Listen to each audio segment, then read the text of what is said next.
You're watching Las Vegas 1. News and information 24/7. The drug suspect who shot at 3 SWAT officers breaking down his door says he thought he was the victim of a home invasion.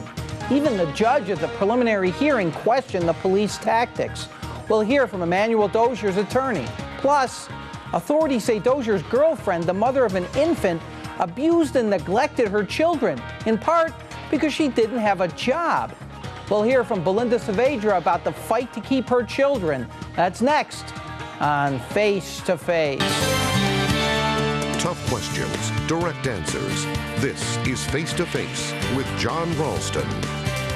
Welcome to Face to Face. I'm John Ralston. Metro Police say a Seven Hills resident sold them cocaine 3 times before they busted into Emmanuel Dozier's home on a Sunday evening.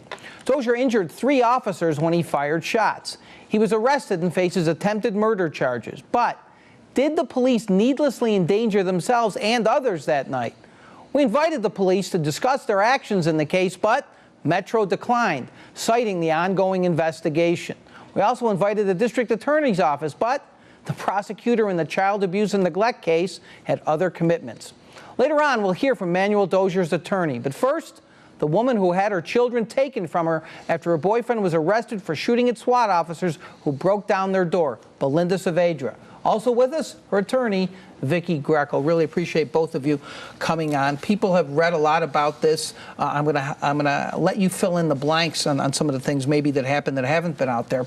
But one of the central questions here is whether or not these cops actually identified themselves. Now, you're shaking your head already, but let me just read to you from the arrest report about what one of the arresting officers had to say.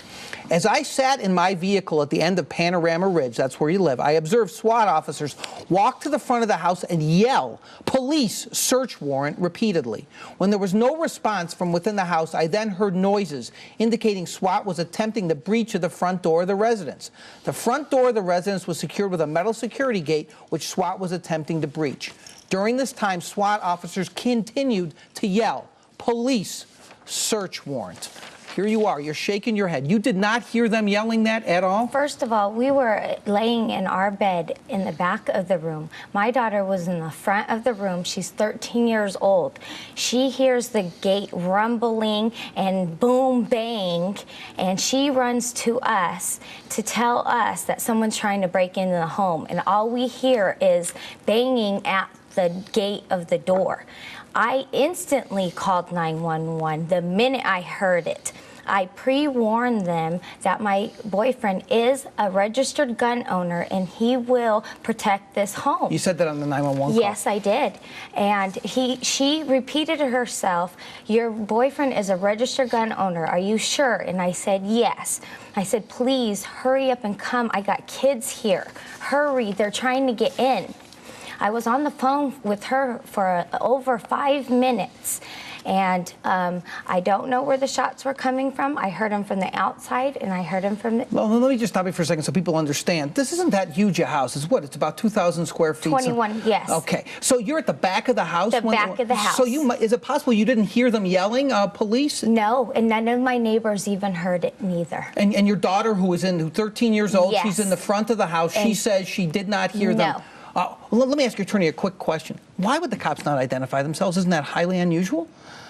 It's very unusual that the cops wouldn't identify themselves, and the cops say that they identify themselves, but when you actually hear the 911 tape, at the preliminary hearing from Mr. Dozier, they say that they continue to identify themselves. In the back room, you can hear on the 911 tape my client calling 911. You cannot hear anyone identifying themselves in the background at all. I think we have some of the 911 tapes, so let's play it and listen a little bit. Innocent 911. Someone's shooting at my house. What's going on? Someone is shooting at my house. Someone's trying to break into my house. What's your address? 2972 Panorama Ridge. Are you Belinda? Yes. Okay, how many shots did you hear? A lot. My kids are here. You are inside with your kids? Yes. Do you see anything? I don't know, but my husband has a gun and he's registered and he's shooting back. Your husband is shooting back? Yes, they're shooting at us. What do you think? We're registered. Belinda, I need you to calm down so I can get information you. Yes. Yes. Hi. Belinda? Yes. It's officers that are outside. Why? Why? I don't know why. They're there to serve a search warrant. Where are you? A search warrant for who? Is he shooting back at them? I don't know. It's the police. It's the police? Hello? Hi. What's your name? Who is this? The dispatcher? Yes. Is that the police at my house? That's what I'm understanding. Then why are they breaking windows? Yeah, my daughter. Did they knock on your door? No. Okay. Are they? Someone's breaking and entering. Are they at your house or at someone I don't else's? know, ma'am. I'm too scared to go to the front of the door. Okay, Is this the police? Hold on for me. Hold on for me just a second. My baby was right there. Okay. John, I also called again, If 911. If I can say something, John, that was also who you were hearing her calling was Henderson Police. Metro and SWAT were the ones with the search warrant, and this happened in Henderson. So it's unclear as to whether or not, and as the tape goes on, you can actually hear in the background Henderson calling Metro saying, do you want Henderson to come? And they're saying no. Yeah, why was Metro there and not Henderson?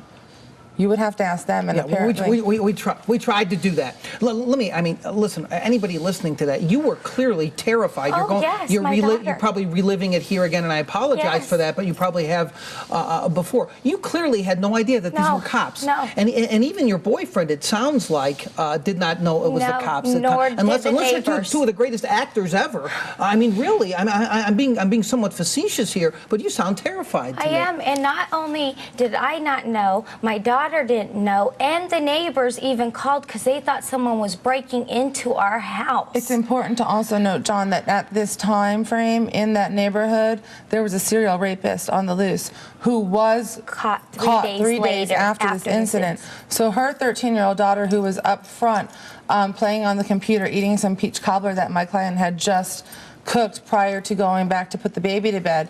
Manny was going to bed early because he's a union worker and he goes to work at 3:30 in the morning. So Manny was in a deep sleep when this occurred. Real quickly, because we have a limited amount of time. The police allege that your boyfriend sold drugs to them 3 times. Okay. You think that's right? I have no comment on that because I'm here on behalf of my children. But I know that. But the police are alleging you should have known that he was a drug dealer. No, I did not know. Do you know when a wife is a man is cheating on his wife, does the woman know that she's being cheated on by her husband? So you were shocked to hear those allegations? Oh, yes. What did you think he did for a living? He works. He works for the union. It's sheet metal, correct? Yes, yes. So he has a job, and that's how you thought he got his income. That's how he does get his income. And also, it's in the complaint for abuse and neglect, they're claiming that the purchased cocaine from the home at the family residence. However, at the preliminary hearing, the transfer by the police officer was noted that it was done outside the home. So the petition for abuse and neglect is contradictory to the testimony of the police officers at the preliminary hearing. There was no alleged drug sale ever done in the home, testified by anyone of Metro or SWAT. We're going to hear more about that. But before I let you go, real quickly, there's also some allegations that the police got violent during this. What happened? Real quick. Tell me real quickly. They were very violent with Manny. Tell me what they did. They kicked, abused him, told him that he's going to get a worse beating than this. You heard them say that? Oh, yes, I did. My daughter heard it. They cussed out my daughter when she was trying to calm me down. Any violence towards you or your daughter? Oh, yes. I was kicked in the back, kneed in the back. My hair was pulled. Why?